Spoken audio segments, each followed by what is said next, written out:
Kita berjumpa lagi dalam program ibadah online MDC Palembang. Saudara siap untuk mendengarkan firman Tuhan? Mari kita berdoa terlebih dahulu. Tuhan Yesus, kami buka hati dan telinga kami untuk firman-Mu. Mari Engkau berbicara kepada setiap kami. Engkau memperkenalkan pribadi-Mu kepada setiap kami yang mendengarkan firman Tuhan pada hari ini. Terima kasih Tuhan, di dalam nama Tuhan Yesus, haleluya, amin. Saudaraku, awal bulan lalu kita baru saja memperingati hari Jumat Agung dan Paskah. Yaitu hari di mana Tuhan membuktikan kasih-Nya dengan memberikan anaknya yang tunggal, Tuhan Yesus Kristus, mati di atas kayu salib untuk menebus seluruh dosa-dosa kita. Dosa masa lalu, dosa hari ini, dan dosa yang akan datang. Pada hari yang ketiga, Tuhan Yesus bangkit dari kematian untuk membuktikan kepada dunia bahwa Dia adalah Mesias, Tuhan, dan Juru Selamat manusia yang telah mengalahkan maut. Supaya setiap orang yang percaya kepada Tuhan Yesus juga akan dibangkitkan bersama-sama dengan Dia dan hidup selama-lamanya di surga. Setelah Dia menampakkan dirinya selama 40 hari kepada banyak orang dan terakhir kepada 500 orang sekaligus, Dia naik ke surga di hadapan mereka semua yang hari kenaikannya ke surga akan kita peringati beberapa hari lagi. Tetapi ketika masalah datang bertubi-tubi, banyak orang Kristen masih sering bertanya-tanya, Tuhan, apakah Engkau mengasihi aku 100%?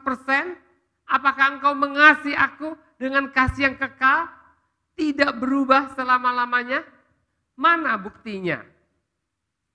Ada seorang ibu yang cerita, kalau anaknya jadi ateis, tidak percaya lagi Tuhan itu ada. Padahal dari kecil dia ke sekolah minggu. Alasannya ketika anaknya beberapa kali berdoa, Tuhan gak jawab doanya, gak dikabulkan. Ibu itu bilang, coba dijawab doanya, dia pasti tetap percaya.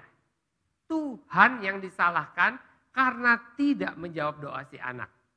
Kalau yang diminta si anak membahayakan dia, sampai kapanpun Tuhan tidak akan kasih. Betul nggak? Kalau yang diminta baik gimana? Juga belum tentu dijawab.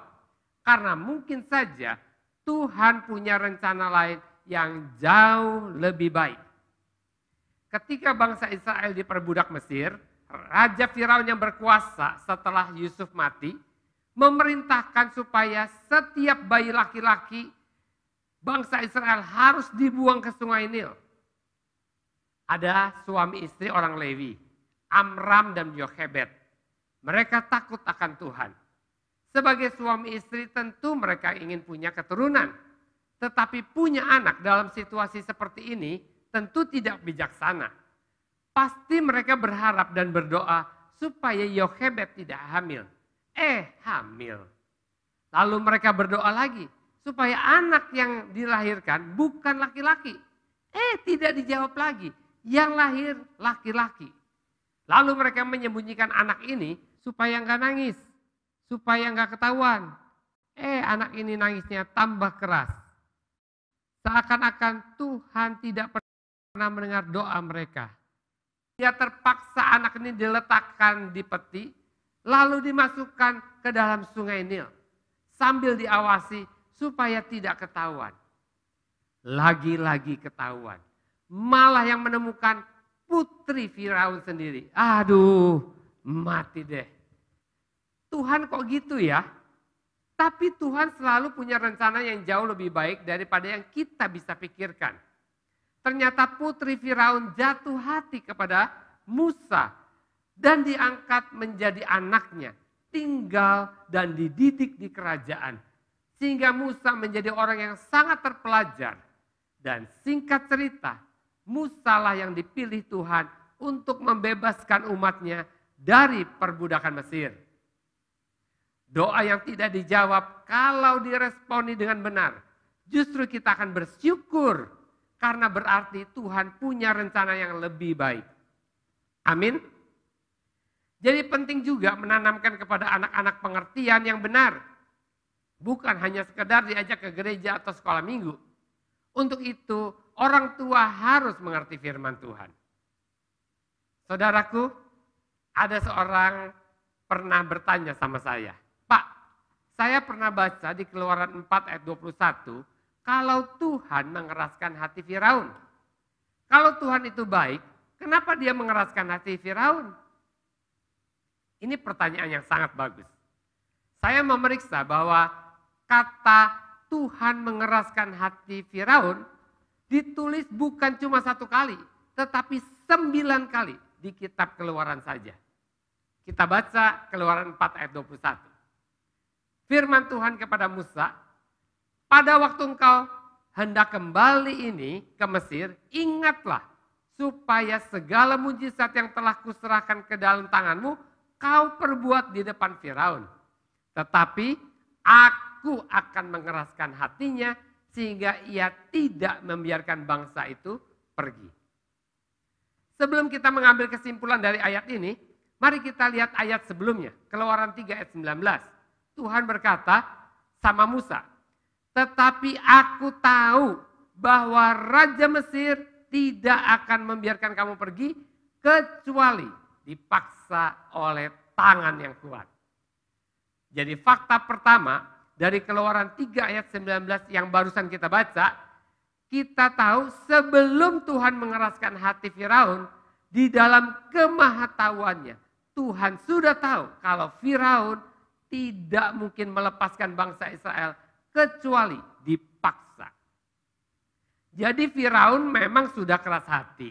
Dan kalau betul Tuhan mengeraskan hati Firaun supaya Tuhan bisa menghukum atau membinasakan Firaun, saya yakin nggak mungkin Firaun melepaskan bangsa Israel walaupun setelah tulah yang ke-10.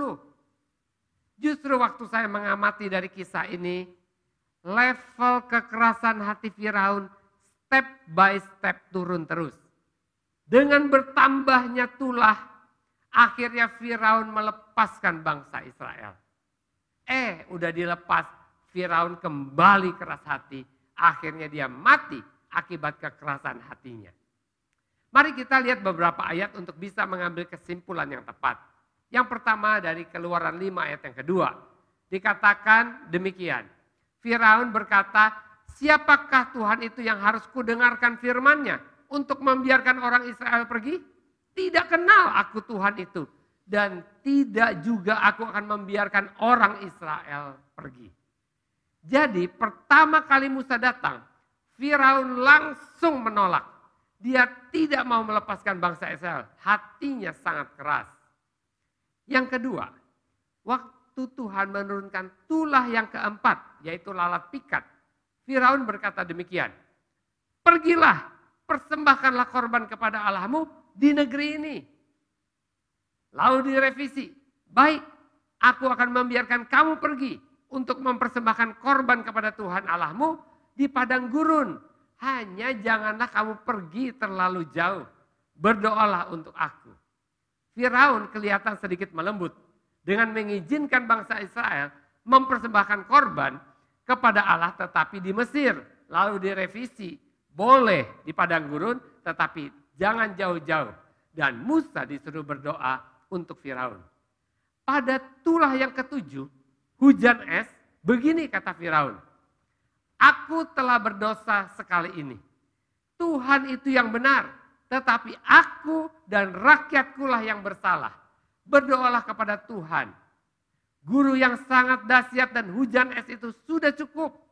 Maka aku akan membiarkan kamu pergi. Tidak usah kamu tinggal lebih lama lagi. Artinya apa? Artinya dia semakin melembut hatinya. Tetapi begitu hujan es berhenti, dia berubah lagi. Yang keempat, tulah ke-8. Belalang. Kali ini Firaun berkata, Tuhan boleh menyertai kamu jika aku membiarkan kamu pergi dengan anak-anakmu. Lihat, jahatlah maksudmu. Bukan demikian, kamu boleh pergi, tetapi hanya laki-laki. Dan beribadahlah kepada Tuhan, sebab itulah yang kamu kehendaki. Lalu mereka diusir dari depan Firaun. Firaun melembut, tetapi hanya laki-laki yang boleh pergi. Dan yang kelima, tulah ke-10.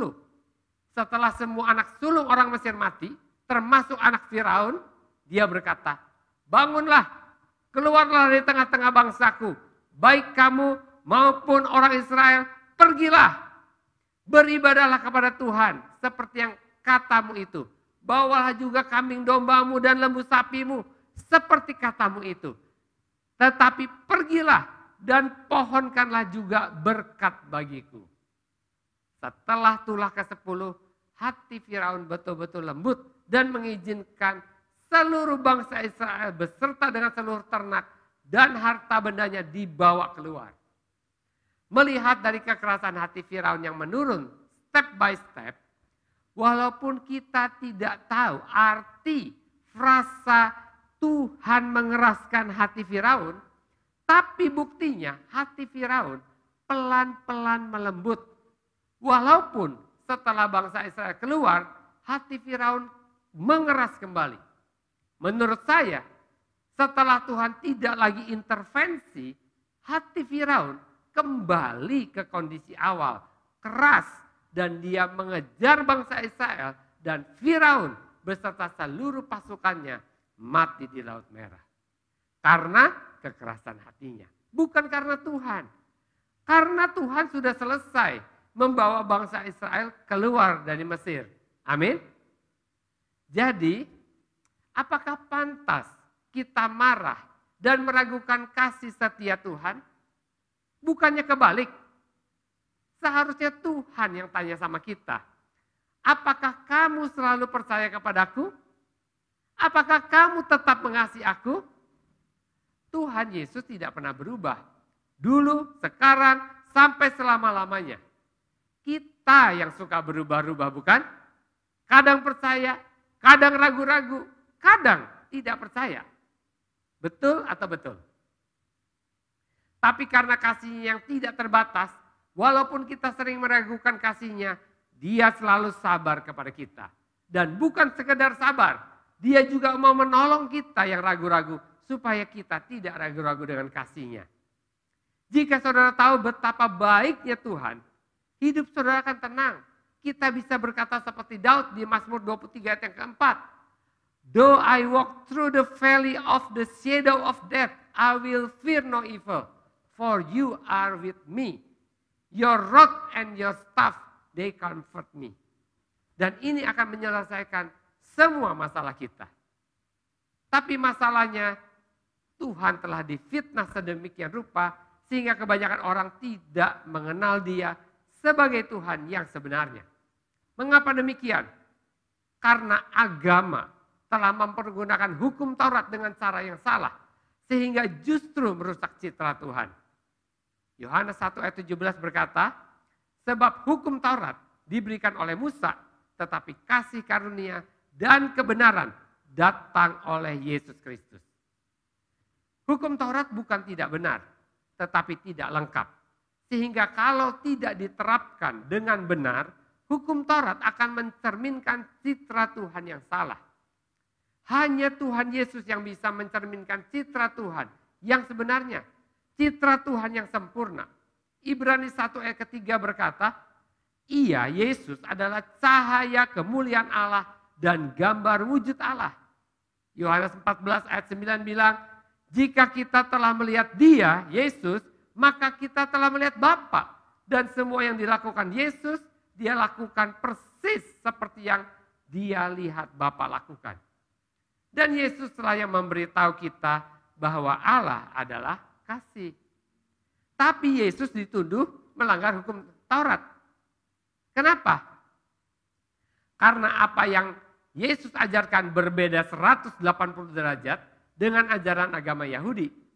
Mereka bilang mata ganti mata, gigi ganti gigi. Yesus memberitakan belas kasihan dan kasih karunia. Hukum kasih yang berbeda banget dengan aturan agama Yahudi. Contohnya, Yesus mengampuni seorang wanita yang OTT, berzina, yang seharusnya dirajam sampai mati. Yesus, dia makan dan bersekutu dengan pemungut cukai dan dengan orang-orang berdosa yang tidak akan dilakukan oleh orang Yahudi legalistik pada zamannya. Contoh lain, Yesus menyentuh dan mentahirkan orang kusta yang najis menurut orang Yahudi. Yesus mengasihi dan membebaskan orang-orang yang dirasuk setan. Dia menunjukkan kepada kita kasih karunia dan belas kasihan yang tidak dilakukan oleh hukum Taurat di Perjanjian Lama. Pemahaman yang salah tentang tujuan hukum Taurat di Perjanjian Lama menyebabkan orang salah paham tentang sifat Allah. Kebanyakan orang percaya bahwa Tuhan memberikan hukum Taurat untuk menunjukkan kepada kita apa yang perlu kita lakukan supaya dibenarkan dan bisa menjalin hubungan dengan Tuhan lagi. Tidak, bukan itu. Kalau saudara juga berpikir seperti itu sebuah kesalahan besar. Hukum Taurat tidak pernah dimaksudkan untuk membawa kita ke dalam hubungan dengan Bapa surgawi kita. Tidak, hukum Taurat diberikan justru untuk memperlihatkan kepada saudara dan saya betapa besar dosa-dosa kita. Hukum Taurat diberikan untuk menunjukkan kepada kita betapa tidak sucinya kita. Sehingga kita akan putus asa kalau kita mau mencoba untuk mendapatkan keselamatan dengan perbuatan kita. Dan kita hanya bisa menerimanya sebagai hadiah dengan iman. Dan semua yang saya katakan ini bukan pendapat saya, tetapi bisa saudara baca sendiri di Alkitab. Saya yakin setelah mendengar hal ini beberapa orang akan bertanya, kalau hukum Taurat begitu negatif efeknya, mengapa Tuhan memberikan hukum Taurat kepada manusia? Alasannya karena manusia selama kurang lebih 2000 tahun setelah Adam jatuh dalam dosa, sudah jatuh bangun dalam dosa, tetapi mereka tidak sadar kalau mereka berdosa. Mereka merasa benar. Kenapa? Karena belum ada standar kebenaran. Roma 10 ayat 3 berkata, sebab karena mereka tidak mengenal kebenaran Allah, dan karena mereka berusaha mendirikan kebenaran mereka sendiri, maka mereka tidak takluk kepada kebenaran Allah. Alasan kedua adalah karena manusia tidak merasa membutuhkan anugerah Tuhan. Mereka merasa sanggup memenuhi hukum-hukum Tuhan dengan kekuatan mereka sendiri. Bangsa Israel selalu bersungut-sungut karena mereka merasa benar. Musa dan Tuhan yang salah menurut mereka. Jadi Tuhan mengungkapkan standar kekudusannya, yaitu hukum Taurat, yang jauh lebih tinggi daripada yang bisa dicapai oleh siapapun di antara manusia. Supaya apa? Supaya manusia sadar akan dosanya, dan ketika hukum Taurat digunakan untuk tujuan ini baru benar. 1 Timotius 1 ayat 8 berkata, kita tahu bahwa hukum Taurat itu baik kalau tepat digunakan.